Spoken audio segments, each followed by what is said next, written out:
이 시간에 나의 고난을 하나님은 훈련이라 부르신다, 이런 제목으로 함께 말씀을 나누도록 하겠습니다. 오늘 말씀을 보시면 이제 바울 사도가 성령님에 의해서 어떻게 사역을 했는가, 오늘 그것을 우리에게 아주 자세하게 설명을 합니다. 바울은 14장 후반에서 이제 1차 전도 여행을 마칩니다. 그러니까 3차까지 전도 여행을 하죠. 그리고 다시 출발했던 안디옥으로 돌아옵니다. 바울의 1차 전도여행을 결산해 보면 희비가 엇갈리는 마치 한편의 드라마와 같습니다. 야, 어떻게 이런 일들이 있을까라는 생각이 들 정도입니다. 먼저 보시면 바울과 바나바가 찾아갔던 구브로에서 참 귀한 일이 있었습니다. 총독 서기오 바울, 똑같은 이름이에요. 총독 서기오 바울이 지금 이 사도 바울이 전하는 복음을 듣고 예수님을 따르게 된 것입니다. 그러니까 최고위 관리가 바울이 전한 복음에 의해서 예수님을 영접한 거죠. 두 번째, 비시디 안디옥에서 일어난 일이 있습니다. 이 바울이 비시디 안디옥 회당에서 말씀을 증거할 때에 사람들, 그 온 성에 있는 거의 대부분의 사람들이 듣고자 모여들었습니다. 참 귀한 일이죠. 세 번째, 루스드라에서 안진병이가 일어나는 놀라운 또 치유 역사가 일어났습니다. 그래서 그 일로 인해서 사람들이 이 바울과 일행을 제우스 이렇게 말할 정도로 대단한 역사가 이제 1차 전도여행 동안에 일어났습니다. 여러분, 얼마나 사역의 보람과 감격이 있었겠습니까? 가는 곳마다 성령의 살아있는 역사, 그러니까 성령님이 우리 안에 계신다는 그런 여러분 고백뿐만 아니라 그 안에 내주하시는 그 성령의 역사가 바울을 통해서, 그리고 그 전도 팀을 통해서 가는 곳마다 일어나니 얼마나 여러분 이 사역이 흥미진진하고 얼마나 기대와 감사와 감격이 충만했겠습니까? 19절을 보시면 이제 유대인들이 안디옥과 이고니온에서 와서 무리를 충동합니다. 그러니까 꼭 보면 충동하는 사람이 있어요. 그러니까 무리가 움직이는 것은 꼭 그 안에 뭔가 막 주동하는 사람들이 있더라는 거예요. 좋은 일은 괜찮아요. 그런데 오늘 성경 보시면 이건 좋지 않은 일이에요. 이 사람들이 무리를 충동해서 어떤 일이 벌어집니까? 그들이 돌로 바울을 쳤습니다. 여러분, 주먹으로 몇 대 친 게 아니라 매로 그냥 몇 대 때린 게 아니라 돌로 바울을 쳤다는 거예요. 마치 스데반 집사님의 상황이 지금 바울에게 일어나는 거예요. 그러니까 바울의 삶을 보면 참 아이러니한 게, 바울이 실제적으로 했던 아니면 그 자리에 소극적으로 참여했던, 바울이 직접 직간접적으로 경험했던 모든 일들, 그러니까 예수를 믿기 전에 하나님을 거역하는 예수의 반대자로 대적자로 했던 그 모든 일들을 사실 보면 바울이 그대로 당해요. 그러니까 좀 아이러니하죠. 오늘 보시면 돌로 바울을 칩니다. 근데 치니까 이제 바울이 쓰러졌겠죠. 성경에 보세요. 죽은 줄 알았다는 거예요. 죽은 줄 알고 시외로 끌어냈다는 거예요. 죽어버렸다는 거예요. 그러니까 성에 둘 수 없다는 거예요. 그러니까 그 시체를 지금 꺼냈다. 오늘 의미는 그런 의미입니다. 선동해서 돌로 치게 만드는. 여러분, 아무리 사람이 악한 짓을 했어도 사람들을 선동해서 저 사람을 죽여버리자. 여러분, 이것은 예수 믿든 안 믿든 상관없이, 사람이 선하든 악하든 상관없이 이건 사람으로 해서는 안 될 일이죠. 그런데 오늘 바울이 지금 그 상황 속에 처하게 됩니다. 바울이 돌에 맞아 죽은 줄 알고, 이 말은 현재의 완료형입니다. 완료형. 여러분, 말씀드린 것처럼 돌로 때렸습니다. 온 몸과 얼굴이 피투성이가 됐을 거예요. 생각해 보세요. 여러분, 돌 던질 때 요만한 거 던졌을까요? 아니에요. 그냥 눈에 보이는 크고 작은 돌 상관없이 그냥 바울을 향해 던졌을 거예요. 온 몸, 머리부터 몸 구석구석에, 뼈마디 구석구석에 여러분 아마 살집이 터지고 온 몸이 상할 리가 없었을겠죠. 제자들도 그 죽은 줄 알았어요. 그렇잖아요. 죽은 줄 알았어요. 그러니까 어떻게 해야 될지 몰라서 지금은 손 쓸 줄 몰라서 둘러서 있는 거예요.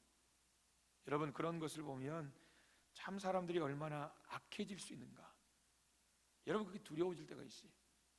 그러니까 우리가 평상시에는 선하잖아요.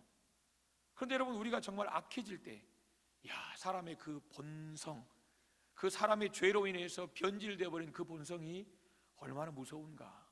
여러분, 우리가 그것을 사실 우리가 요 근래에 들어서 더 많이 보고 있어요. 이게 연약함이에요. 악함이에요.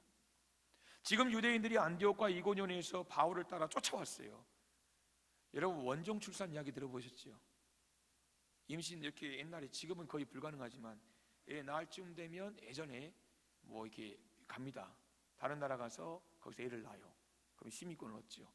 원정 출산, 지금은 사실 거의 뭐 어렵지만 오늘 성경 보시면 그와 비슷한 원정 핍박이 있어요.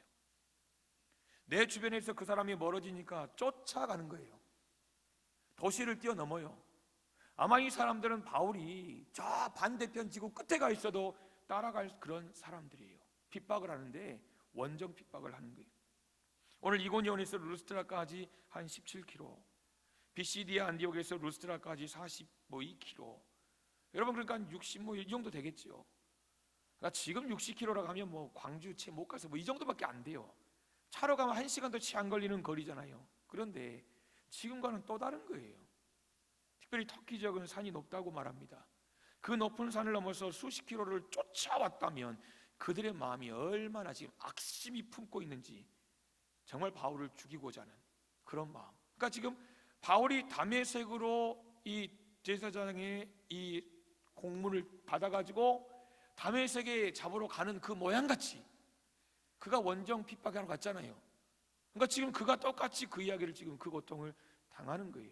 그러니까 그랬기 때문에 그런다는 거 아니에요. 오해하시면 안 돼요. 그랬기 때문에 예수 믿고 그 결과를 당한다는 게 아니라 바울이 했던, 그러니까 바울이 예수 믿기 전에 했던 그 좋지 않은 그런 모습들이 지금 여러분 또 다른 사람에 의해서 바울에게 그대로 고통으로 다가오고 있다는 거예요. 여러분, 그 유대인들은 주변 사람들을 선동했어요. 근데 분별력 없는 군중들은 이 유대인들의 선동에 좌우를 분별 못하는 거예요. 그러니까 진짜 저 사람 죽일 사람이다 라고 덤비는 거예요. 여러분, 생각해 보면 이 사람들의 행동은 참 이상해요. 왜냐하면 얼마 전까지만 해도 바울을 향해서 제우스다 그랬거든요. 그러니까 바울이 기적을 일으키고 막 놀라운 일을 행하니까 자기들이 바울 앞에 절했거든요.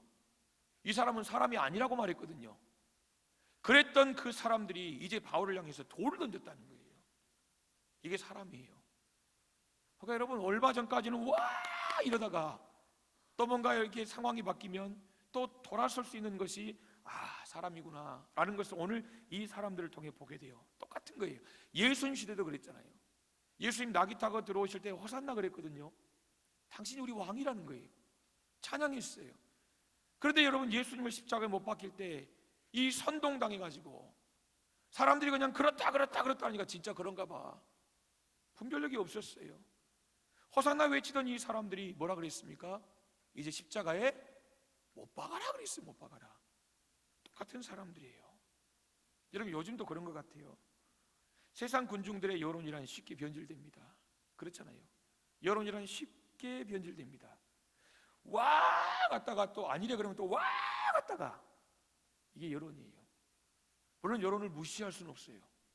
그러나 그것이 전부는 아니라는 것을 여러분, 우리는 알 수가 있어요.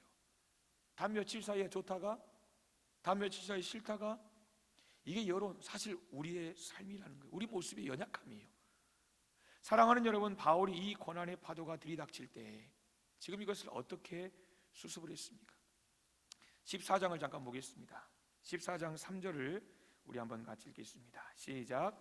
두 사도가 오래 있어 주를 힘입어 담대히 말하니 주께서 그들의 손으로 표적과 기사를 행하게 하여 주사 자기 은혜의 말씀을 증언하시니 아멘. 보세요. 두 사도가 오래 있어 주를 힘입어 이랬어요. 이게 포인트예요. 이게 핵심이에요. 주를 힘입어 그랬습니다. 여러분, 무슨 이야기입니까?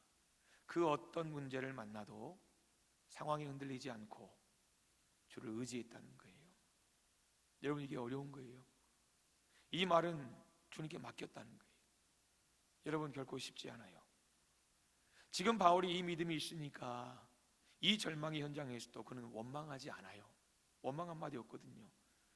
여러분, 뭐 했는데 성경에서 싹둑싹둑 잘라서 편집해서 갖다 붙인 거 아니에요. 원망하지 않았다는 거예요. 물론 속으로는 막 어쨌을지 모르지만, 그러나 성경을 보면 이 바울은 원망하지 않아요. 그리고 그 다음날 일어나 피투성이가 된 몸을 이끌고 평상시 똑같이 다시 자기의 자리로 돌아간다는 거예요. 그의 몸은 비록 만신창이가 되었지만 그는 하나님 앞에서 중심을 잃지 않아요. 하나님 앞에서. 그러니까 여러분 다시 일어나는 거예요. 훗날 사도 바울은 자신이 당한 고통을 고린도후서 1장에서 이렇게 말합니다. 형제들아, 우리가 아시아에서, 이 아시아는 지금 우리나라 이런 아시아 말고요, 저기 터키 같은 그쪽을 말하죠.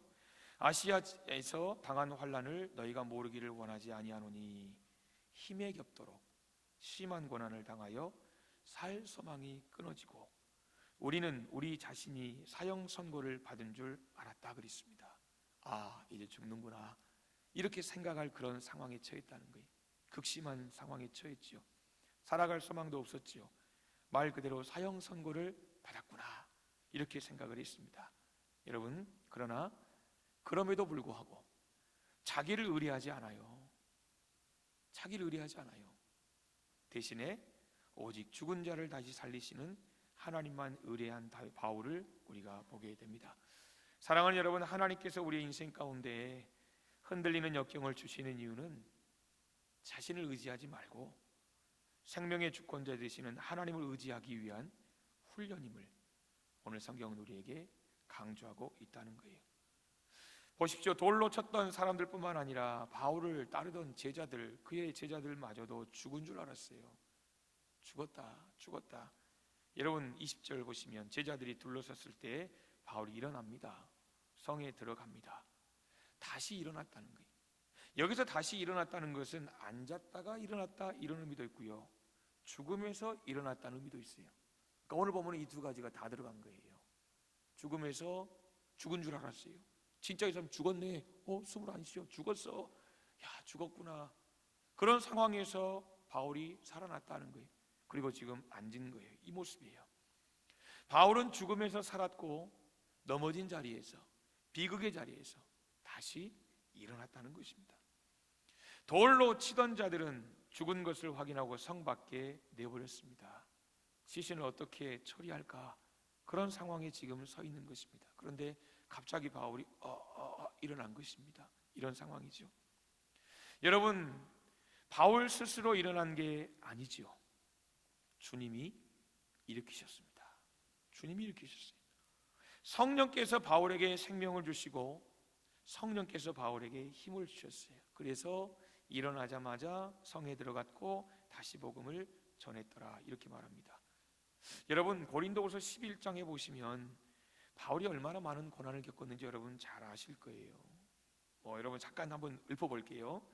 저희가 그리스도의 일꾼이냐 정신없는 말을 하거니와 나도 더욱 그러하도다. 내가 수고를 넘치도록 하고 옥에 갇히기도 더 많이 하고 매도 수없이 맞고 여러 번 죽을 뻔하였으니 유대인들에게 40에 하나 감한매를 5번 맞았으며 3번 태장으로 맞고 1번 돌로 맞고 3번 파선하였는데 일주야를 기품에서 지냈으며 여러 번 여행에 강의 위험과 강도의 위험과 동족의 위험과 이방인의 위험과 시내의 위험과 광야의 위험과 바다의 위험과 거짓 형제 중의 위험을 당하고 또 수고하며 애쓰고 여러 번 잠 못 자고 줄이며 목마르고 여러 번 굶고 춥고 헐벗었도다. 이게 지금 바울이 자신이 당한 고난을 나름대로 일목요연하게 기록한 내용입니다. 사랑하는 여러분, 바울이 지금 이 고난의 목록들을 쭉 작성해 놓은 이유가 무엇일까요?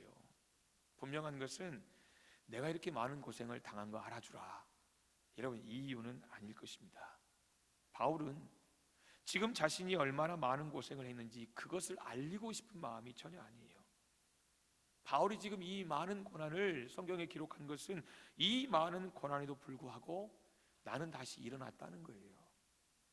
나는 다시 일어났다는 거예요. 그래서 자신이 결코 패배하지 않았다는 것을 오늘 이 내용을 통해서 우리에게 들려주고자 한 거예요. 여러분 보세요.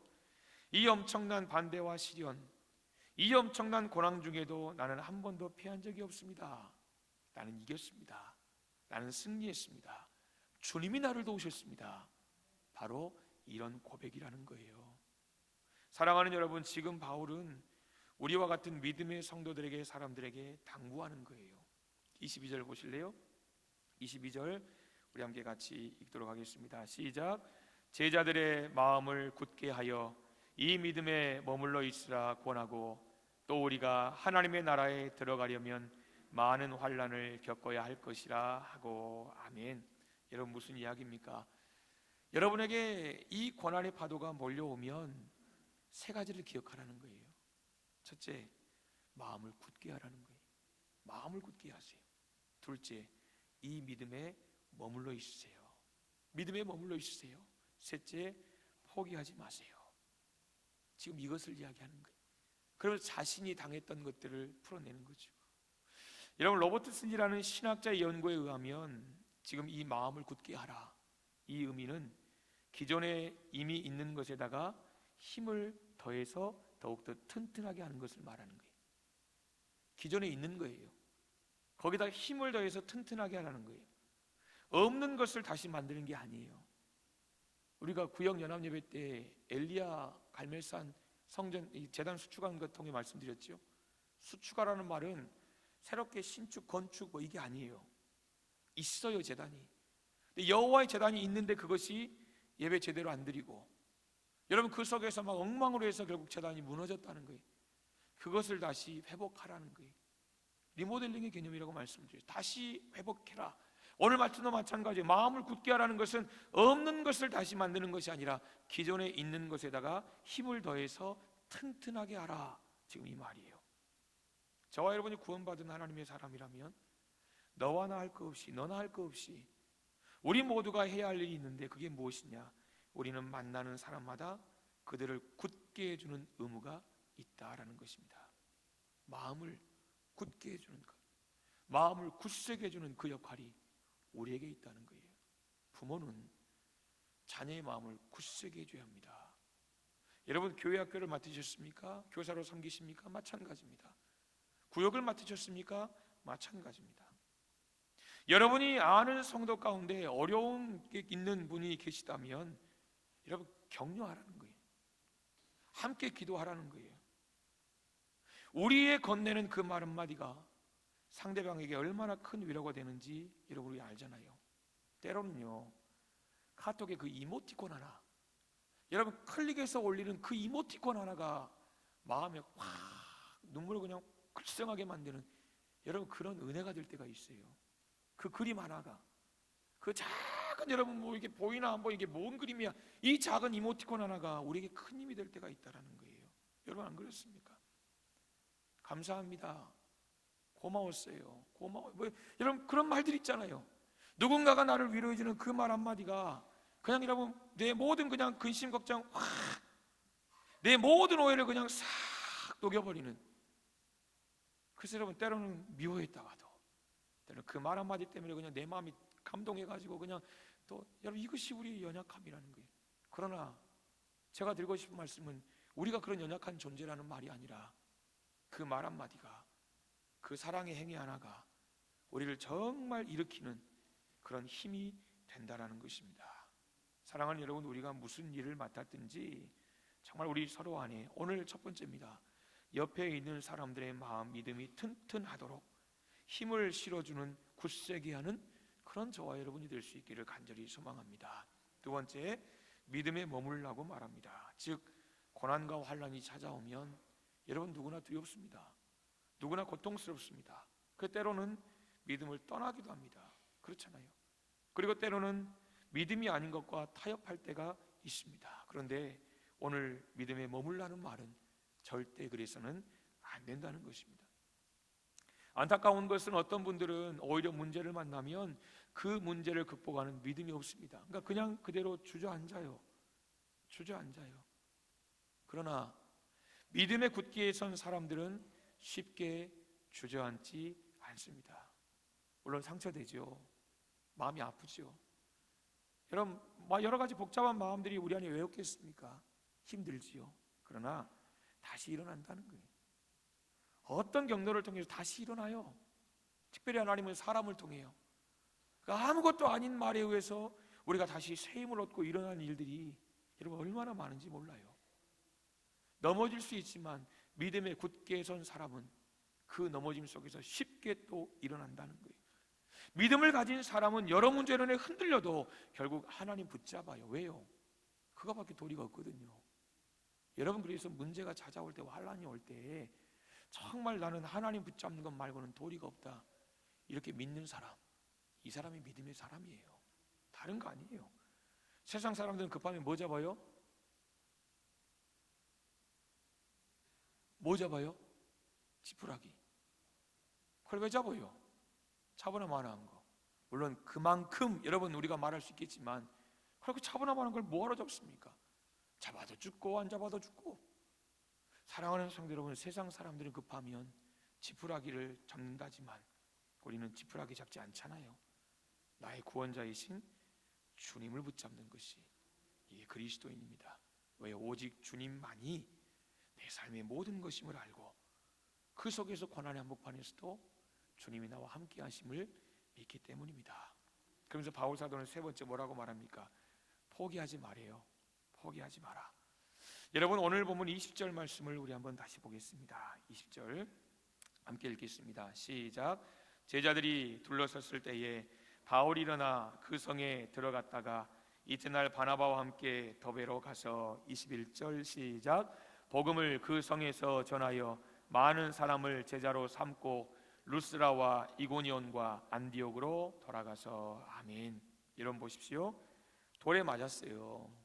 그래서 성경에 보시면 이거 죽었다, 지금 그 정도면 여러분 지금 바울의 상태가 어땠는지 짐작하실 거예요. 그런데 보시면 돌에 맞아서 죽었다가 살아났어요. 근데 그 상황에서도 포기하지 않고 지금 다시 성으로 들어가 사람들에게 복음을 전하는 바울의 모습입니다. 이유가 뭐죠? 사명이 있기 때문이에요. 사명이 있기 때문에 내가 해야 할 일이 있다는 것을 분명한 자각을 가지고 지금 바울이 이 선교 여행을 하고 있다는 것을 보여줍니다. 이런 미국의 폴 스톨츠라는 교수님이 이런 말이 있습니다. 지능지수 IQ죠, 정서지수 EQ죠, 이것보다 역경지수가 높은 사람이 성공한다 그랬어요. 머리 좋으면 좋죠. 사람들의 공감 능력 있으면 좋죠. 그러나 그것도 중요하지만 역경지수, 이게 높은 사람이 성공한다는 거죠. 역경지수가 무엇입니까? 수많은 역경에도 굴복하지 않아요. 냉철한 현실 의식. 내가 지금 상황이 너무 막다른 골목이지만 그 상황에서도 여러분 현실을 냉철하게 지금 인식하는 거예요. 그리고 합리적인 판단. 이 냉철하게 현실을 인식하고 그 속에서 합리적으로 판단할 수 있는 사람. 그래서 끝까지 도전하고 목표를 성취하는 이 능력을 가진 사람이 성공한다, 이런 말을 했습니다. 역경을 이겨내는 힘, 역경지수가 높을수록 인생의 성공 가능성이 높다라는 그런 이야기입니다. 사랑하는 여러분, 이것은 우리 신앙인에게도 어느 정도는 적용이 됩니다. 물론 모든 100% 적용된다는 건 아니에요, 우리 신앙인에게. 그렇다고 이것이 세상 논리, 여러분 우리가 그렇게도 말할 수 있는 건 아닙니다. 오늘날 모두가 힘이 들어서 고난의 파도를 견디지 못하고 여기저기 여러분 비명 소리를 지르고 쓰러진 자들이 많지만, 중요한 것은 우리가 기억할 건 그거예요. 내가 누군가? 나는 누군가? 나는 누군가? 여러분 우리가 누굽니까? 오늘 오전에 봤잖아요. 저와 여러분은 예수 그리스도께서 피값으로 사신 하나님의 자녀들입니다. 하나님의 자녀들. 그러므로 내가 감당하기 힘든 인생의 역경 속에 있을지라도 우리 주님은 여전히 동행하세요. 손을 내밀어 건져주세요. 여러분들이 이것을 믿음의 눈으로 봐야 되는 거예요. 이것을 우리의 믿음으로 확신해야 되는 거예요. 지금 당장 내 눈앞에 기적이 보이지 않아도 사망의 자리에서 우리를 이미 건져주셨고, 할렐루야, 이미 건져주셨고 앞으로 건져주실 주님의 능력을 우리는 믿어야 한다는 거예요. 나는 못해요. 나는 할 수 없어요. 우리 주님은 가능하다는 거예요. 이걸 경험한 바울 사도가 뭐라고 말했습니까? 내게 능력 주시는 자 안에서. 이게 중요한 거예요. 나는 모든 게 할 수 있다, 이게 아니에요. 여러분, 많은 사람들은 내가 모든 것을 할 수 있느니라, 이것만 중요해요. 그러나 그게 중요한 게 아니라 더 중요한 건 내게 능력 주시는 자, 그분 안에서예요. 내게 능력 주시는 하나님 안에서, 내게 능력 주시는 예수님 안에서, 내게 능력 주시는 성령님 안에서, 그분 안에서 내가 모든 것을 할 수 있는 거예요. 왜요? 내가 그분의 자녀고 그분이 나를 위해서 모든 물과 피를 다 쏟으신, 나를 그렇게 사랑하셔서 대가 치르시고 나를 구원해 주셨기 때문이에요. 여러분, 그런데 언제 이런 능력이 나타날까요? 내가 강할 때? 아닙니다. 내가 약할 때 강함 되시네. 약할 때 강함 되시네. 나는 질그릇처럼 깨어질 수밖에 없는 미련하고 연약한 존재임을 내가 인정할 때, 그때 하나님의 역사는 나타나는 거예요. 성경 보세요. 교만하면 하나님이 꺾으시고, 또 너무 많아가 뭐 하면 하나님이 다 어찌됐든가 하나님 앞에 심령이 가난하게 만드세요. 하나님 나 못합니다. 하나님 내가 어떻게 합니까? 하나님 나 안 돼요. 내가 나를 아는데요. 하나님 거기까지 떨어뜨리시는 거예요. 거기까지 떨어지면 그 다음부터 세우는 건 하나님이 하세요. 하나님의 능력이 나타나는 것은 내가 약할 때예요. 내가 금그릇이 아니에요. 내가 질그릇처럼 쉽게 툭하면 깨져버릴 때, 그런 존재인 것을 인정할 때, 내 인생의 흔들림 속에서 주님을 의지하고 주님만을 바라볼 때, 여러분, 그때 주님은 우리의 약함을 강하게 하시는 거예요. 그때 주님은 우리의 가난을 부유함으로 채우시는 거예요. 그때 볼 수 없는 것을 보게 하시고, 갈 수 없는 곳에 가게 하시고, 뛸 수 없는 곳에 뛰게 하시고, 불가능한 것을 가능하게 하시는 거예요. 여러분, 그러므로 이 자리에 있는 저와 여러분, 우리 모두 다 힘냅시다. 할렐루야. 힘내시기를 주님의 이름으로 축복합니다. 고난의 파도가 와도 이런 말씀을 굳게 하고 믿음이 튼튼하도록 힘을 실어주고 함께 나아가는 것입니다. 이야기 안 하고 말씀을 마치겠습니다. 책에서 본 내용입니다. 결혼한 지 8년 된 어느 주부의 이야기입니다. 남편이 운행하던 회사가 부도났어요. 그러니까 남편이 이제 여기저기 이제 도망을 다닙니다. 부인과 연락하기도 참 어려운 상황. 살고 있는 집에 차압이 들어왔습니다. 애들은 창피하다고 학교도 안 갑니다. 그때 문득 친정 엄마가 생각이 났어요. 그래서 친정 엄마가 있는 부산으로 무작정 내려갔답니다. 여러분, 엄마를 보고 어땠을까요? 엄마 너무 힘들어. 엄마 앞에 엉엉 울었다는 거죠. 여러분, 시집간 딸이 친정에 와가지고 엉엉 울어버리니 엄마가 얼마나 당황하겠어요. 근데 엄마가 마음을 진정하고 부엌으로 딸을 데려갔다는 거죠. 그리고 딸이 보는 앞에서 이 전자레인, 가스레인지 이 세 곳에 여러분 냄비 세 개를 딱 놓고 거기에 물을 채우더라는 거예요. 그리고 하나는 당근을 넣고, 또 하나는 계란을 넣고, 또 한 곳에는 세 번째는 커피를 한 스푼 그대로 가득 넣었다는 거죠. 불을 켜니까 물이 끓기 시작할 거 아니에요. 물이 팔팔팔팔 한참을 끓고 나서 엄마가 불을 끄더니 딸에게 이렇게 말을 했다는 거예요. 이 세 가지 물건이 다 역경에 처하게 됐단다. 끓는 물이 바로 그 역경이지. 그렇지만 이 세 물건은 전부 다 다르게 반응했단다. 당근은 단단하고 강했지만 끓는 물 속에서 부드러워지고 약해졌어. 계란은 껍데기가 너무 얇아서 그 안에 있는 내용물을 보호하지 못할 정도로 약했지만 끓는 물을 내면서 그 안이 단단해졌지. 그러면서 마지막 커피를 가리키며 이렇게 말했다는 거예요. 그런데 커피는 좀 달랐지. 커피는 끓는 물에 들어간 다음에 물을 커피로 변화시켜 버린 거야. 이렇게 이야기하더라는 거예요. 여러분, 그러면서 이 울고 있는 딸 앞에 엄마가 묻더라는 거예요. 힘드니? 이 힘든 상황에서 너는 당근이니 계란이니 커피니? 이렇게 묻더라는 거예요. 여러분, 앞으로 커피를 드실 때마다 무슨 생각을 하셔야 될까요? 네, 이 이야기가 생각나시기를 소망합니다. 아, 커피가 들어가니 물을 커피로 바꾸는구나. 여러분, 그렇잖아요. 커피 그 원액 쓴 거 어떻게 먹겠습니까? 보통 잘 못 먹잖아요. 근데 물에 넣으니까 이 물을 커피로 바꿔서, 우리가 물이라고 안 해요.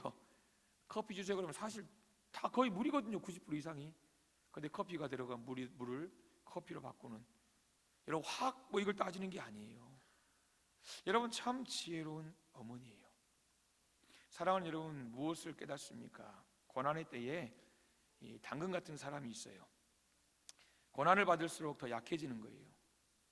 마음도 약해져요. 믿음도 약해져요. 곧 으깨어질 것만 같이 그냥 약해져 버리는 사람이 있어요. 고난의 때에. 또 고난의 때에 달걀 같은 사람이 있어요. 고난을 받으면 받을수록 더욱 단단해집니다. 마음도 단단해져요. 믿음도 단단해져요. 근데 더 귀한 것은 세 번째, 고난의 때에 커피 같은 사람도 있다는 것입니다. 나를 힘들게 만드는 고난의 상황을 바꿔버리는 거예요. 이해되십니까? 나를 힘들게 하는 그 고난의 상황을 바꿔버리는 거예요.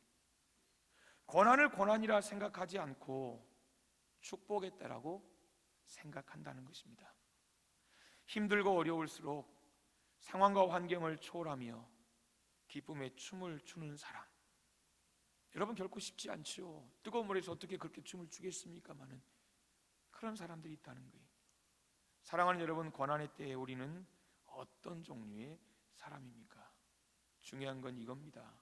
드리고 싶은 말씀은 이거예요. 우리는 고난이라고 생각하지만 하나님 뭐라고 하세요?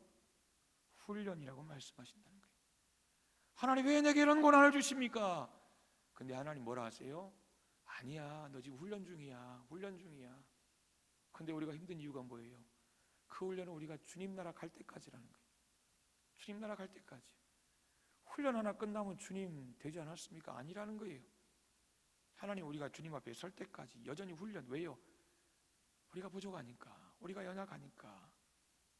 우리는 큰 사망이라고 생각하는데 하나님은 큰 희망이래요. 우리는 너무 힘들다고 하셨는데 하나님은 그 속에 보화가 있대요. 보화가. 하나님 너무 힘들어요. 근데 하나님은 그 속에 진주가, 보화가 있대요. 우리는 고난이 나를 집어삼킬 것만 같다고 생각하는데 하나님은 거기서 네가 더 단단해지고 있다라고 말씀하고 계신다는 거예요. 여러분, 우리는 고난의 때가 빨리 지나가기를 기다리지만 하나님께서는 네가 고난의 현장을 기쁨과 축복의 현장으로 바꿔버리라고 말씀하고 계신다는 것입니다. 사랑하는 여러분, 나의 고난을 하나님은 훈련이라 부르십니다. 지금 여러 가지 여러분 고난 가운데 있는 분들이 많죠. 물질 때문에 고난도 당하고, 또 자녀들 생각하면 또 마음이 어려워지고, 또 내 건강을 생각하면 또 하나님 앞에 정말 이 토로하고 막 하나님 앞에 쏟아내지 않고는 견딜 수 없는 여러분 그런 성도들도 있고, 또 직장에서 여러분 우리의 삶에 고난은 참 많습니다. 그러나 중요한 건 그것이 무엇이든 오늘 내 고난을 하나님은 훈련이라고 부르신다. 여러분 이것을 다시 한번 우리가 마음에 품고 우리의 삶에 어려움이 있고 힘들고 참 문제가 많을지라도 힘들수록 더욱더 주님 바라보고 우리가 더욱더 믿음으로 굳건히 살아계신 하나님 앞에 서서 하나님이 원하시는 복된 삶을 만들어가는 그런 저와 여러분의 삶이 될 수 있기를 주님의 이름으로 축복합니다. 아멘. 이 시간 우리 함께 찬양하기 원합니다. 아까 찬양하셨지요? 내게 허락하신 시련을 통해 나의 믿음 더욱 강하게 자라가고, 험한 산과 골짜기 지나는 동안 주께 더 가까이 나를 이끄시네. 이 시간 함께 우리의 신앙 고백을 담아서 하나님 앞에 찬양하겠습니다.